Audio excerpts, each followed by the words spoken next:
So today we are going to be talking about the third of what Howard Thurman calls the hounds of hell.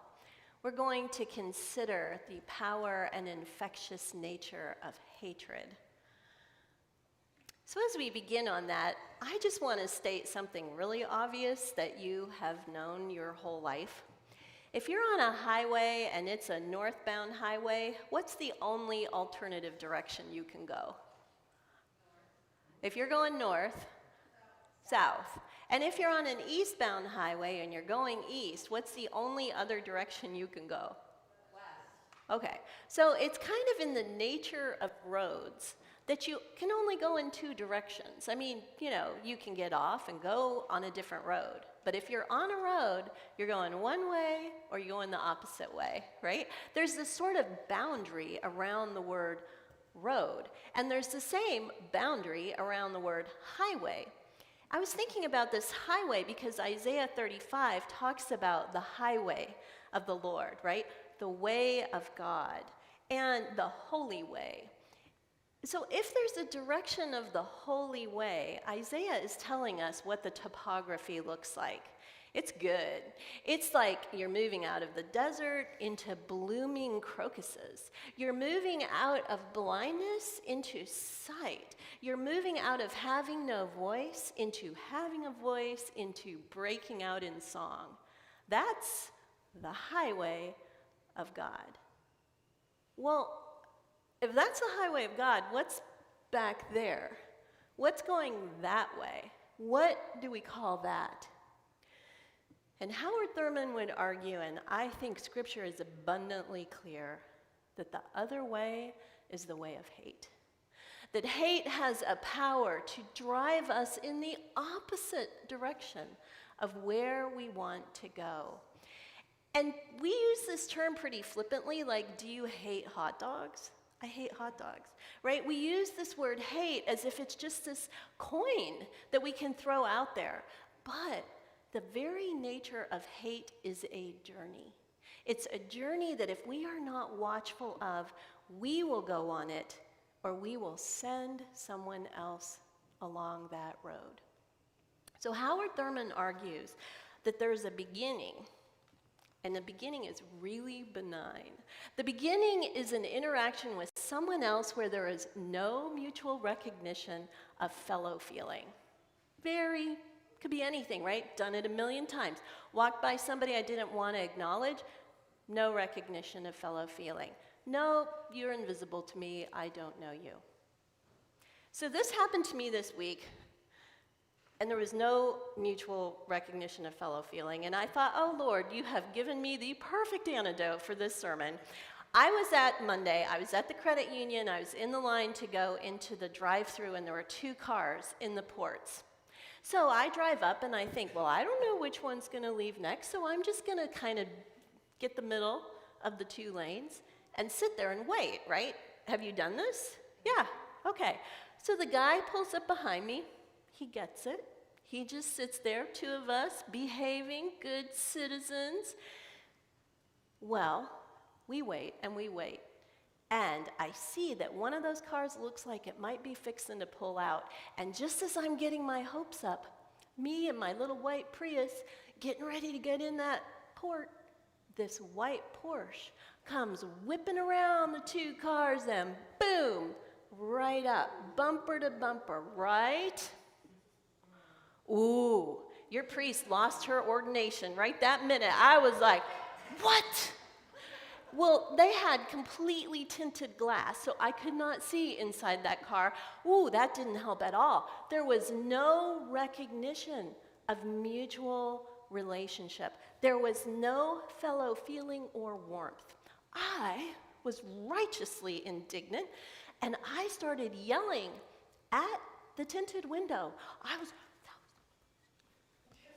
In fact, I'm too old to have done this, but I will admit it to you. I raised my hand and I went at the window. Like I was losing my mind. There was no recognition of mutual feeling. So we couldn't connect. Finally, I wrote a note and held it up to the window. That was very inconsiderate. Be better next time. That's what I did. Can you believe it? You're a priest. You know, I think John the Baptist and Jesus were having a kind of similar thing here. They were having a, who are you? Who are you? I thought you were this person, but you're that person. I thought you, fellow citizen in the Porsche, would realize that you should wait your turn. Who are you? And John the Baptist, I mean, he knows Jesus, they're cousins, but there was a moment, right, where he didn't quite get what was happening. Was Jesus just basically taking his place? John's in prison. Jesus is out there baptizing. Like, was that a scam? What if Jesus had never replied? What if Jesus was like, no, you're in prison. I don't know you.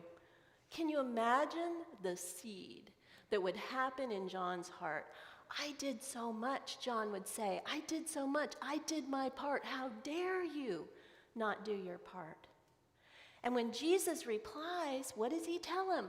I'm on the highway. I'm on the highway. Look what I'm doing. The blind are seeing. There is healing happening. People are hearing joy. I'm still on the highway, my brother. He nips that seed in the bud. But now think about the person in the white Porsche.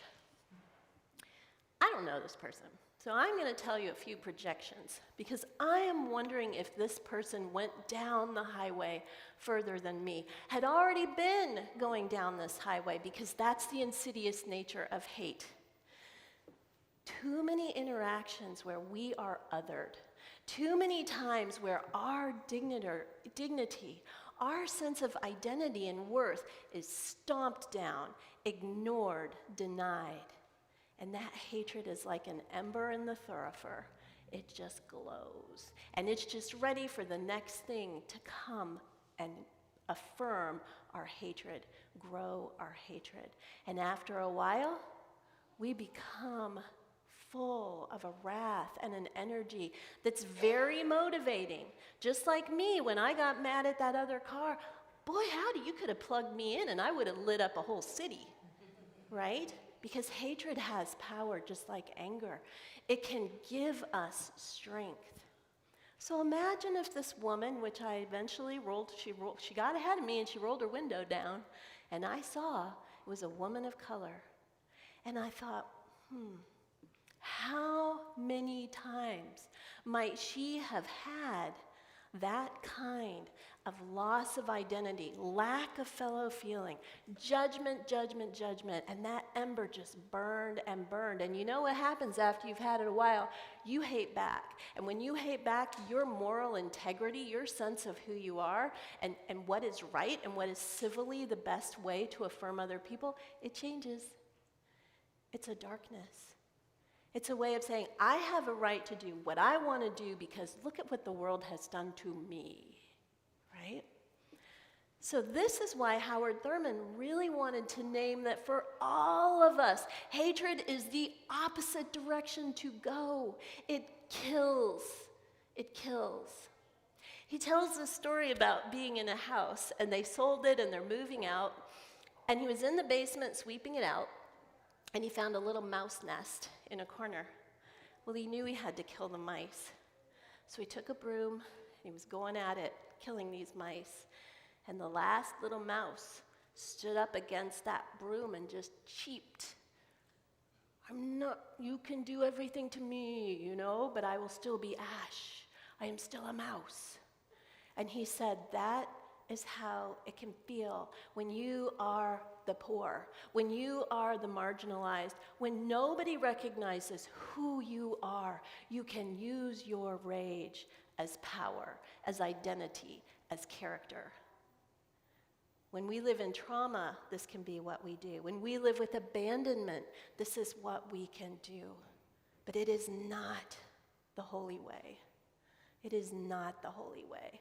As we heard in our reading from 1 John 2:9, anyone who claims to be in the light but hates is still in darkness. We got to break that. It's a two-way road. Highway to holiness, highway to hell. And there's one turnaround. So Howard Thurman met this guy who said, he's a white guy. Howard Thurman is a black man. The white guy said to him, I never teach my kids to hate black people. This was 1960s or so. He said, I don't teach my kids to hate them because you know why? Because if I teach them to hate black people, they'll hate white people too. Moral disintegration is moral disintegration. When you live in darkness, there are no distinctions. The moral clarity that you think you can own, that I love my people, I hate those people, it's an illusion. And that's why, as Jesus followers, we're not hating anything. Jesus didn't hate the sin and love the sinner. Jesus didn't hate. Jesus might have been angry at things. Jesus did not hate. And Jesus doesn't call us to do it either.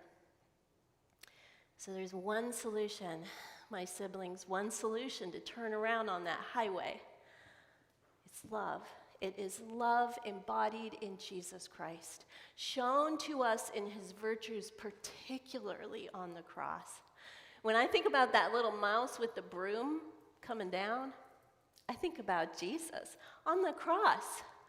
Here's this little dude with all of eternity and all of the hate of humanity coming down on him.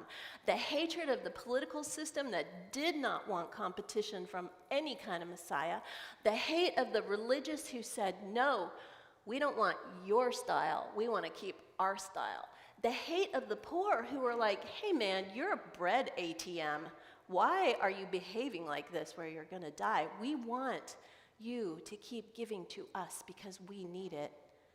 And of course, there were also those who wanted him to rise up and use his power to overthrow the government. All those people were mad. All those people were hating because hate was the culture of oppression that had been created by the environment they lived in. And here's Jesus, naked, broken, on a cross, trapped. And do you know what he said? Forgive them. Forgive them. Their humanity, I see it. I don't deny it. They are still beloved. They are still my people. I still love them anyway. That's the U-turn right there. That's the U-turn for us.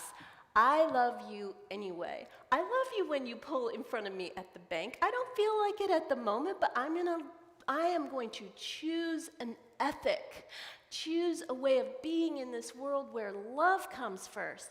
I am going to keep walking in that, even when it hurts, even when it's not at all what my instinct is. I'm still going to choose it, and you're going to choose it because we want to go on the holy way where we can watch our lives unfold and see that we are moving from desert places into richness. We are moving from, I once was blind, but now I see. That is our invitation, the holy way of God. And at the end is joy.